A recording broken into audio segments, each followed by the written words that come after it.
एक बड़ी उपलब्धि आज होने वाली है, माता जगदम्बेश्वर के साथ एक रिकॉर्ड भी बनाने वाले हैं, क्या चुनरी चढ़ने वाली है। बड़ी बात है। और हमारे डेनेक्स के जो हमारी बहनें हैं, बेटियां हैं, उन्होंने एक अच्छा प्रदर्शन किया है और जो एक रिकॉर्ड है 11 किलोमीटर लंबा चुनरी, और उन्होंने भेंट किया और आज उनको सर्टिफिकेट भी दूंगा, तो उन्हें बहुत बहुत बधाई, शुभकामना। आज से फिर 23 से लेकर 26 तक के बस्तर का दौरा सभी अलग अलग विधानसभाओं में, दंतेवाड़ा, चित्रकूट, बस्तर और जगदलपुर 4 विधानसभा का आज दौरा होगा।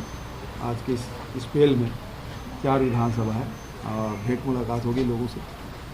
आपके कार्यकाल में एक जो अलग टाइप का लोहंडीगुड़ा में जो इमली प्रोसेसिंग प्लांट जो चालू हो गया है, जी जिससे रोजगार भी उपलब्ध होगा, जी। इस प्रकार की जो प्रोसेस है वो सरगुजा में भी करने की कुछ कवायद सरकार की है क्या?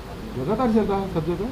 जहाँ जहाँ जो चीज़ उत्पादन हो रहा है उसका वैल्यू एडिशन हमको करना है। वहाँ भी नवाचार हो रहा है। सरगुजा में भी गए, बहुत सारी चीज़ें वो लोग सब नया कर रहे हैं। बस्तर में आप कोंडा गांव में कहेंगे तिखुर से आपका मिलेगा, इमली का कैंडी है, इमली का प्रोसेसिंग प्लांट लगा है, महुआ का लड्डू है, और झाड़ू बनाने का काम, मिलेट्स का कांकेर में, सीताफल का पल्प, उसी प्रकार से अब जामुन का सीज़न है तो उसका भी पल्प निकालेंगे। तो लगातार हमारी कोशिश ये है कि जो हमारे उत्पाद जो हम वनों से संग्रह करते हैं उसका वैल्यू एडिशन हो, ताकि लोगों को रोजगार मिल सके और ज़्यादा कीमत मिल सके। भारतीय जनता पार्टी के बाद जेल भरो आंदोलन के बाद अब जो भारतीय युवा मोर्चा है वह जा रही जिलों तक जाएगी, बेरोजगारी के सहित अन्य मुद्दों को लेकर आंदोलन। भारत जोड़ो यात्रा अक्टूबर में शुरू होगी, अगस्त में जिला स्तरीय यात्रा शुरू हो रही है, 2 यात्राएं शुरू हो रही है। जी, जो नवचिंतन शिविर उदयपुर में जो निर्णय हुआ है उसका पालन होगा, और भारत जोड़ो अभियान 2 अक्टूबर से शुरू होगा। हम लोग तो छत्तीसगढ़ में खूब पद यात्रा किए हैं। अच्छा लगेगा जब पद यात्रा में जाएंगे पूरे देश भर में, और देश के विभिन्न प्रदेशों की जो समस्याएं हैं, लोगों की जो अपेक्षाएं हैं, और देश में होना क्या चाहिए उसमें विमर्श भी होगा।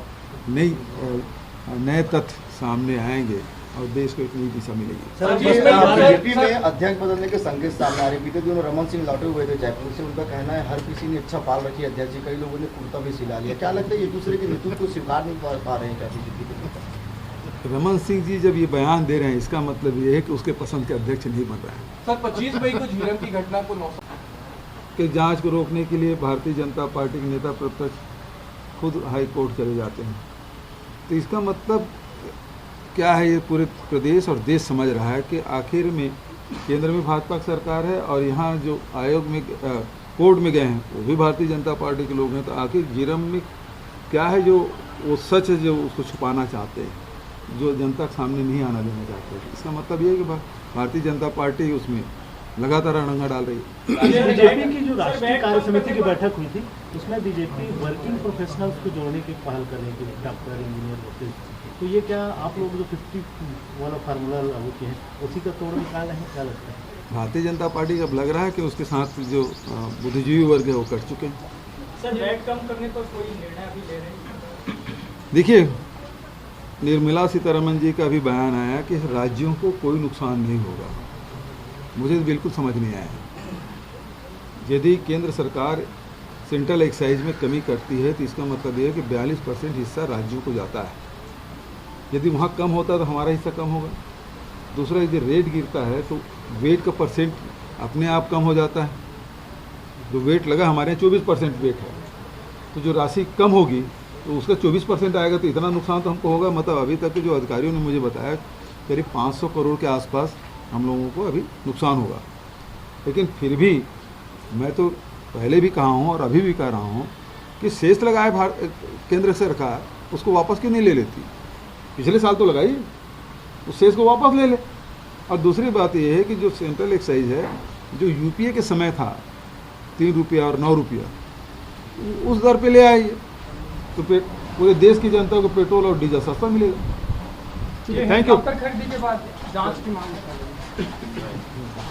हेलीकॉप्टर इसके बाद जो दुर्घटना हुआ है उसके बाद खरीदी के जांच में मांग जो उठने लगे, खरीदी में जो इसमें विचार कर सकते हैं।